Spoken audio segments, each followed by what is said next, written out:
Hello दोस्तों, जब मैं छोटा था तो एक गाना सुनता था। गाना कुछ इस तरह से था, धरती मेरी माता पिता आसमान।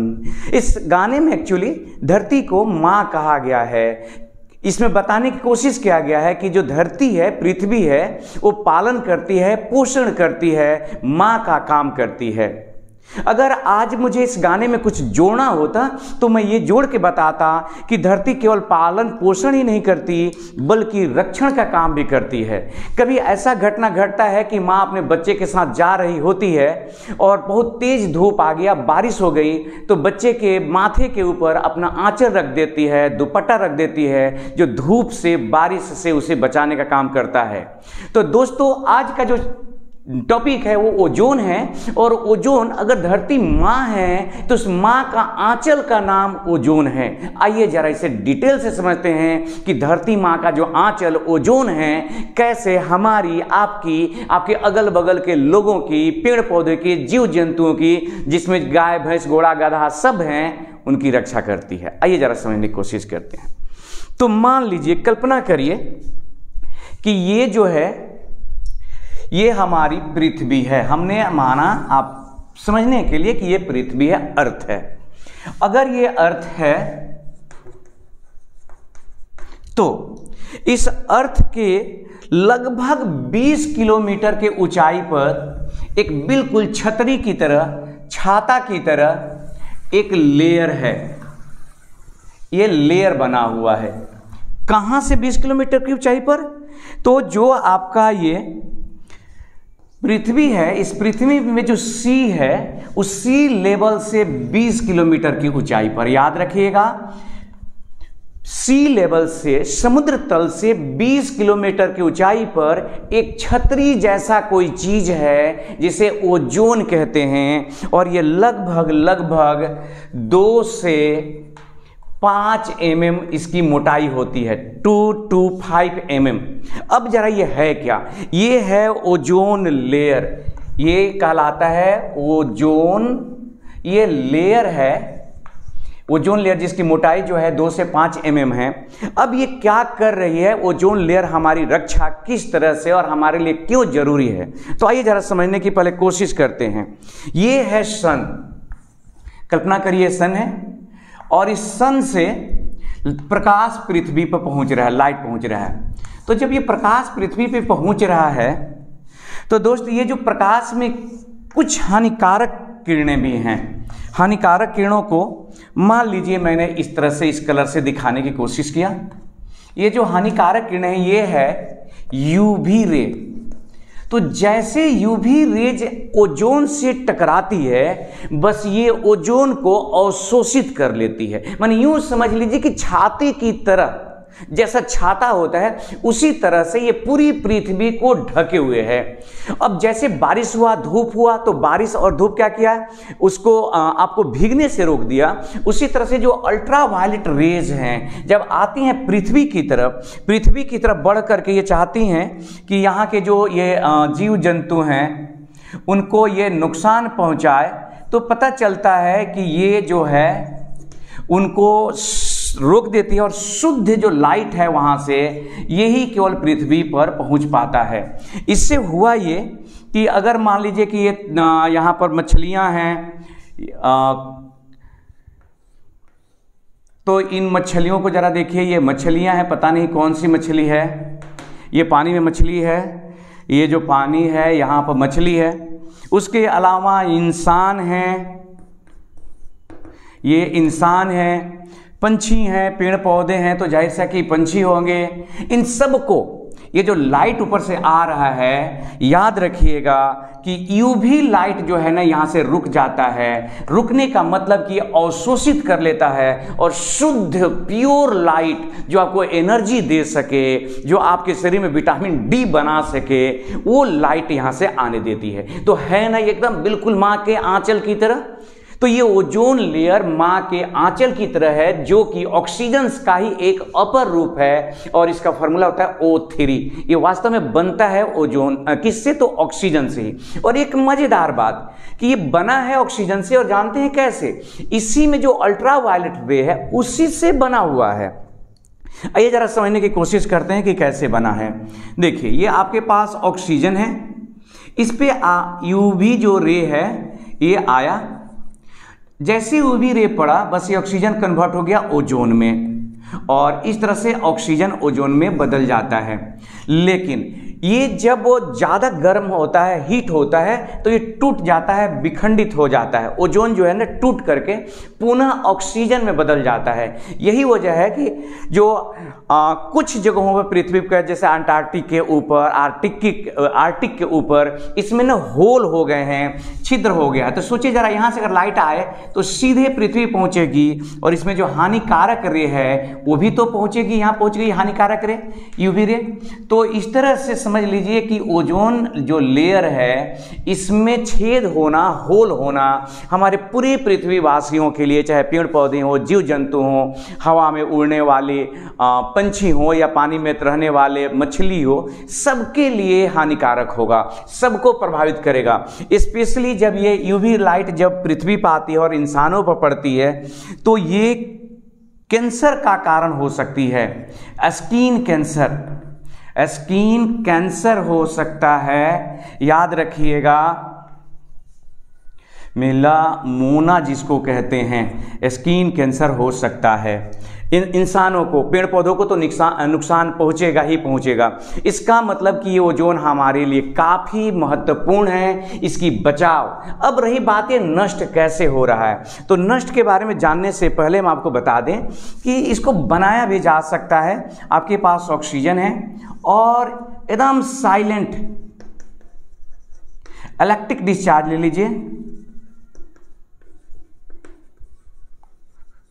बस ये जो ऑक्सीजन जुट करके टूटना नहीं कहेंगे, ये बन जाता है किसमें, तो O3 में बदल जाता है। और ये याद रखिएगा कि ये एक एक्सोथर्मिक प्रोसेस है, मतलब ये हीट उत्सर्जित होता है। तो जब ये टूटता है तो हीट क्या होता है, अवशोषित होता है। ऑक्सीजन से ओजोन का बनना एक ऊष्माक्षेपी प्रक्रिया है। अब आइए जरा बात करते हैं ये नुकसान इसको कैसे पहुंच रहा है और कौन पहुंचा रहा है। तो जब हम लोग ये एरोप्लेन जब आसमान में आप उड़ा रहे हैं, इस एरोप्लेन से यहाँ से जो धुआं निकल रहा है, ये जो चिमनी है इससे जो धुआं निकल रहा है, इसमें रहता है NO, नाइट्रिक ऑक्साइड गैस। उसके अलावा जो आप घरों में, तो मछली जैसा होगा भाई एरोप्लेन है, घरों में जो आप फ्रिज है, रेफ्रिजरेटर है, एसी है, उस एसी से, फ्रिज से, रेफ्रिजरेटर से एक गैस निकलता है जिसको हम लोग CFC कहते हैं, क्लोरोफ्लोरोकार्बन कहते हैं, जिसको आप फ्रेऑन के नाम से फ्रेऑन कह सकते हैं। ये CFC और यहाँ से निकलने वाला जेट विमान से आपके पास जो नाइट्रोजन गैस माने NO2 जो नाइट्रिक ऑक्साइड जो निकलता है, ये क्या करता है, डायरेक्ट जब आता है इस पे तो इनको ये नुकसान पहुंचाता है। CFC जब आता है तो ये इनको नुकसान पहुंचाता है। एक्चुअली वो करता है कि उसके साथ रिएक्शन कर जाता है, और जहाँ रिएक्शन करता है तो इसको ओजोन को बदल देता है फिर से ऑक्सीजन में। क्योंकि ये जो रिएक्शन आप देख रहे हैं ना, ये रिवर्सिबल रिएक्शन है, ये लौट भी सकता है इधर।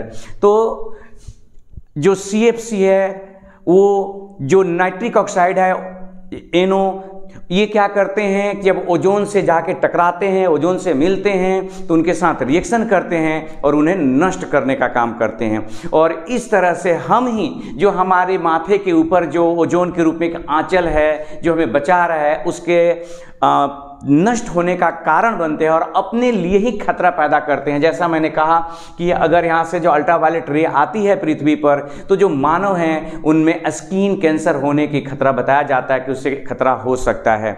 तो इस तरह से ये ओजोन के बारे में कुछ महत्वपूर्ण बिंदु हैं। एक बात और बता दें कि जो सबसे पावरफुल ऑक्सीडाइजिंग एजेंट है वो है fluorine, F2।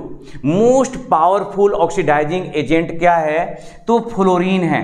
F2 is most powerful oxidising agent. और सेकंड नंबर पर ही आपका ओजोन है, याद रखिएगा। ओजोन जो है ये कहाँ है, तो सेकंड है। इस पावरफुल के जो लिस्ट है ऑक्सीडाइजिंग एजेंट में, उसमें सेकंड नंबर पर आपका O2 लिखा गया।